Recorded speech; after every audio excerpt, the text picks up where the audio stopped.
testing out some new and some viral older drugstore makeup today. Listen, I keep saying this, but I swear drugstore makeup has got more expensive. I don't quite understand the pricing nowadays in comparison to what it used to be. If I go onto a drugstore website or go into the drugstore, I don't expect those drugstore exclusive brands to be priced around the same price as a lot of non-drugstore exclusive brands. You know what I mean? Like, you go for something more affordable. So we have primer today, we have concealer, we have a skin tint, and some very questionable eyeshadow. Subscribe if you haven't already, give this video a thumbs up, and let's get into it. Okay, I just had to prep my eyes quickly. Let's start with the primer. This is actually a lot bigger than I thought it was going to be. I thought I was going to get something like this big. This is the Maybelline Grippy... Oh, this is a mist. This isn't a primer. Oh, we actually don't have a primer because I didn't buy a primer. I thought it was a primer and it wasn't. It was a setting spray, so... Great. Okay, so let's just start with eyeshadow then. This is from LA Colors. And listen, I'm not familiar with the brand. Is this right? Is this new? Because this was like where I got it. Superdrug, which is our big like drugstore, one of them here in the UK. I didn't realize they have like a marketplace. So it's not just Superdrug, it's other people who can sell on there. And this came from the marketplace. I didn't realize until I was checking out. This just looks about 20 years old to me. Is this normal? I'm not familiar with the brand. Is this how the brand looks now with these still? I don't understand. But we're gonna use it anyway. So this is LA Colors 28 color eyeshadow. Beverly Hills is the shade selection, I believe. This is $9.99. So kind of a bargain for, oh my God, am I gonna count them? Oh, it says 28 in the name. It says a professional palette. Stop you right there. Featuring 28 highly pigmented eyeshadows for colors that stay true, packed with all the matte and shimmer shades you need, complete with jewel-ended applicators. Listen, these applicators are useless. The only thing these are good for is maybe if you just want to do one color across the whole lid. Glitters, these are great for if you use glitter and you want to press it onto your eyeshadow. Perhaps you use shimmer on the lip. Something where you need like a compact application. Why is it sticky? Why is that sticky? Ew. See this, why is it sticky inside? This just makes me feel like it's a million years old. Some of the shimmers are slightly raised looking and okay, it's fine. It's whatever. Okay, so let's do like this tealy purple look. That doesn't smell right. I'm gonna do it anyway. It smells like cheap makeup, which I actually don't mind the smell of, but it smells like cheap makeup, but musky. This is, which is making me feel like it's been around for a while, you know what I mean? But that's nice. That's nice. Very nice, actually. It actually blends beautifully. Like, that's a really beautiful blend. No issues, no troubles. Let's do a bit of this lighter purple. Just opposite. This inside corner. I do like this color palette. It does smell. It does smell, though. That's my only thing. It's a little bit iffy-wiffy. It smells a bit musky. It smells like you left it in the attic. And I was like, oh my God, here it is. My palette from the Millennium Party. No, I don't think it's that old. How old is that now? That can't be that long ago, surely. I remember it. Am I a fossil? Oh, remind me to even that out in a second. It's not like the most highly pigmented. Like, I am having to go back into the palette every time I want a little bit more color. But, again, $9.99 for 28 shades. I'm not complaining. It's giving like quite a nice result. Give it a big blend overall. It's cute. I actually really like it. Is it like the most incredibly pigmented palette ever? No. You can build it up like a little bit. Like it does allow you to build it up. And actually I do have to say the color that I'm using is this deep purple here, which doesn't quite match up with the shade that's, you know, on the eye, but could be worse. We could be getting no shade at all. I am just gonna judge these on the price that they are. Okay, you know what I want to do? Let me grab a flat brush and try and build up the same deep purple in this outside corner and just see how, oh, that's right. Just see how rich we can get that color. Not very. Okay, that's fine, but it's still very, very acceptable. I would be interested to see how a deeper shade goes on top. So let's get like this more like burgundy brown and just add a little bit of like an accent to this outside corner.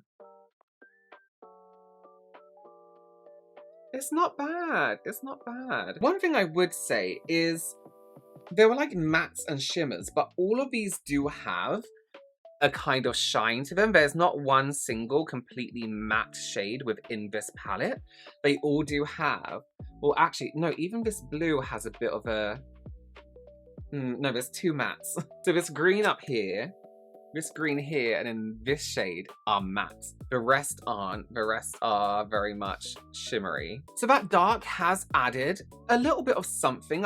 It's not overwhelming. Let's add it to the inside corner here. I do wonder if, because they do a few different shades, and I know some of them are a lot more like neutrals and stuff like that, I do wonder if they also have this same like soft shine to them. It's definitely not overwhelming sparkle or anything like that. I'm so uneven today. My symmetry is so off. I don't mind it though. I actually think it's kind of cute. Let me grab one of the lighter ones, which I think I might go for this one here. No, should we do like a blue? A greeny blue? No, let's do this blue and put that just in the center here, just to mix it up a little bit.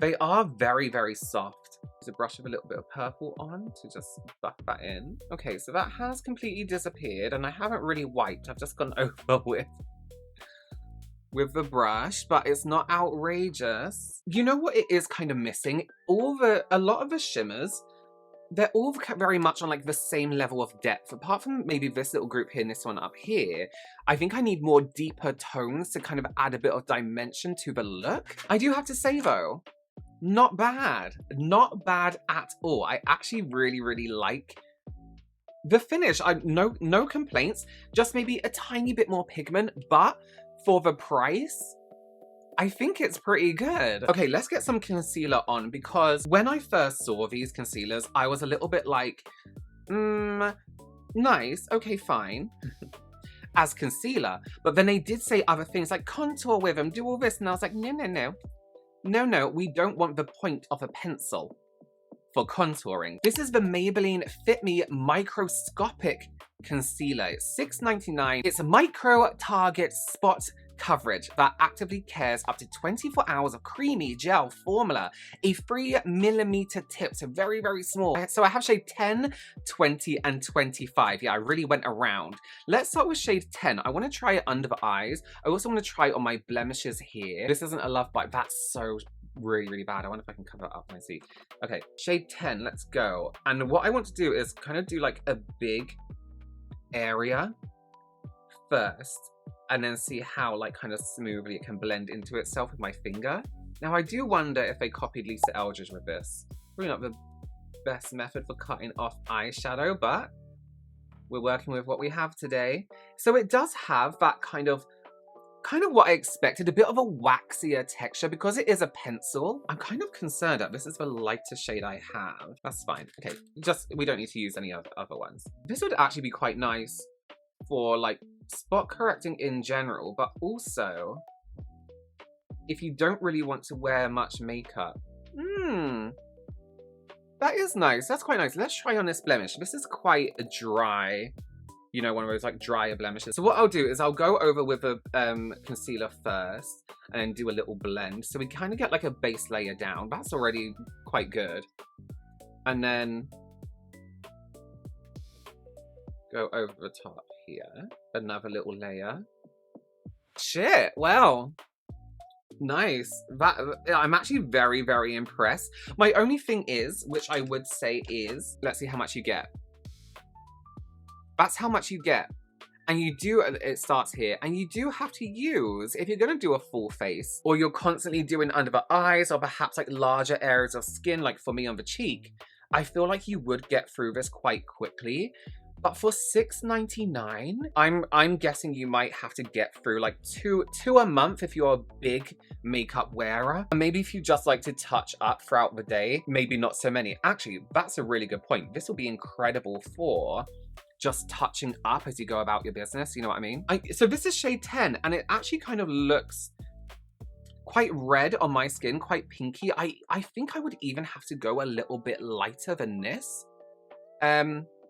but it's beautiful. I actually really like the formula, the texture. I mean, it is no Lisa Eldridge, but if you can't afford Lisa Eldridge, this is a very good alternative if you want that pinpointing kind of precision. Let me finish up under the eyes very quickly. I'm just going to take 2 of the purples under the eyes, the deeper shades I used. Okay, eyes done and concluded with the eyeshadow. Is this the best eyeshadow palette ever? No. But is it trying? It sure is. Okay. Let's go to foundation. I very rarely use anything from Milani because it is available here, but I don't think like the full range is often available here. So all the kind of fun new stuff doesn't come to us as quickly as it does in the US, for example. But this is their Conceal and Perfect Blur Out Skin Tint. I have a shade 6 Light because Warm Peachy, because a lot of the swatches online were a little bit, I didn't quite know what to make out about them. They come in 25 shades, which is very good for a tint because tints don't necessarily have to be your precise skin tone. You know what I mean?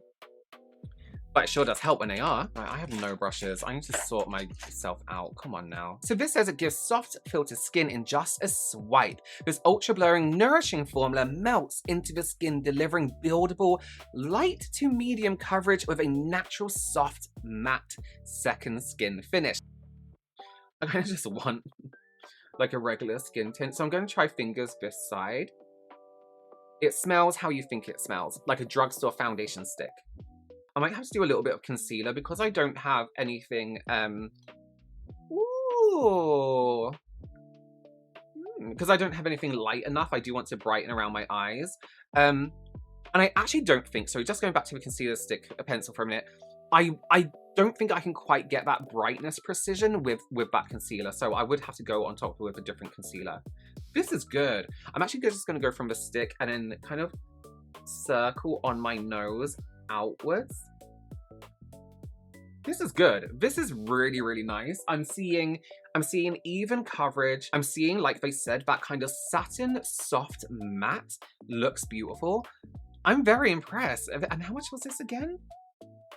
$12.50. I'm actually happy to just keep going on with my fingers. I think this is a really, really easy to blend. It's not overly like, hydrating. I think a lot of this like hydration hype in the description of this product, you can not overlook it because it definitely isn't dry. It's definitely not gripping to dry skin or anything like that, but it's definitely, I wouldn't say the key thing I'm seeing from it. It's definitely not like, oh my god, my skin looks so hydrated. It does have that semi-matte finish and it doesn't feel overly it doesn't feel like a BB cream. Sorry, this BB cream is $17, not $12.50. I read the wrong thing, my apologies.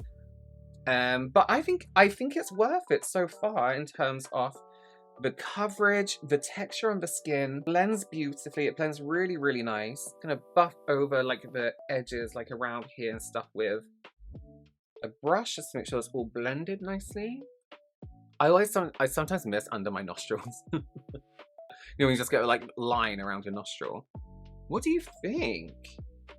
I can definitely tell my forehead is getting a bit of a tan in our wonderful English summers. I actually really, really like that. It is very actually, okay, now I said all that about the hydration, now I'm looking at my skin and thinking, okay, potentially a little bit greasy. Let me add a little bit of concealer. I'm gonna go very light. I'm literally gonna go white. I'm pleased. I'm not gonna put powder on it for just a moment because I do have a glass skin setting spray from Collection, which I think you can get in the US. I'm not 100% sure. Right? It's $7.99 and it's a lightweight dual face setting spray. Oh, which means you have to shake.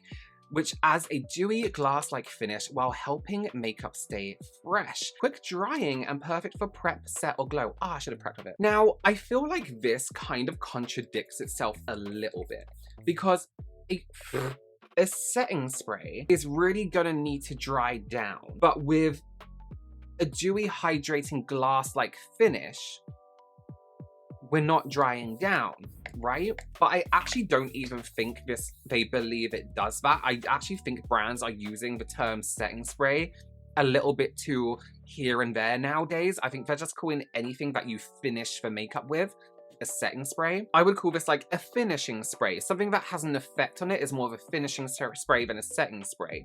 You know what I mean? So let's give that a second to dry down. I did spray a bit on my hand, and it is sitting quite hydrated still. So I'll be interested to see how long it takes for that quick dry down to set in that they claim. They do also say it's a buildable glow effect. So again, I do think this is more of a finishing spray than it is a setting spray. I don't believe this will set our makeup. I mean, it's giving the Pat McGrath one, right? This is actually set down a little bit, but can you see the shine? While we're waiting for this to dry down, let's take a look at another product I got from Milani, and this is their Keep It Full Plumping Lip Liner.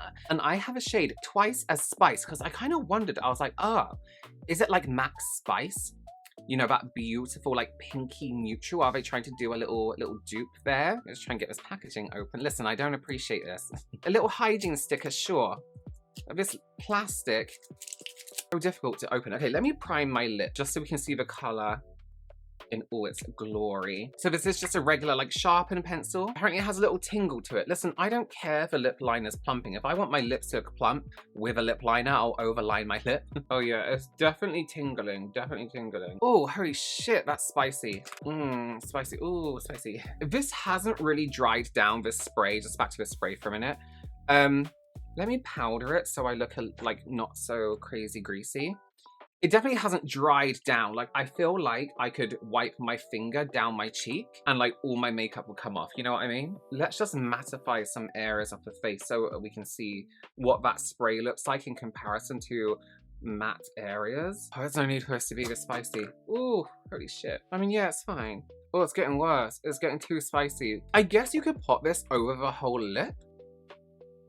But I also don't get products that like, oh, we plump, but only in this area. Like, you can get blushes that plump. Like, why would I want just the outside of my lips to be plumped if you are just using this as a lip liner? You know what I mean? Like, I can feel it doing something, but my lips don't look bigger. They look overlined, but they don't look big and juicy in any way. I don't think it's worth the pain, I'll be honest with you. The color's nice. It's a really beautiful color, but I actually don't think it's worth the severe pain. No, that little tingle, that is quite spicy. I would compare it to more intense lip plumpers. I just don't think it's worth it. I'm loving the eyes though, you know. The palette is user friendly.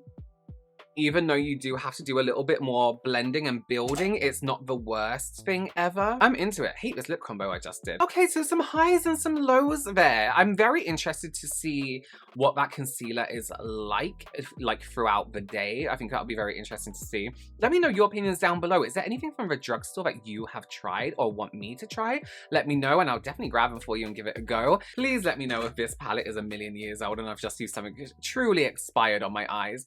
Thank you so much for joining. Do consider subscribing, give this video a thumbs up, and I will see you in the next one.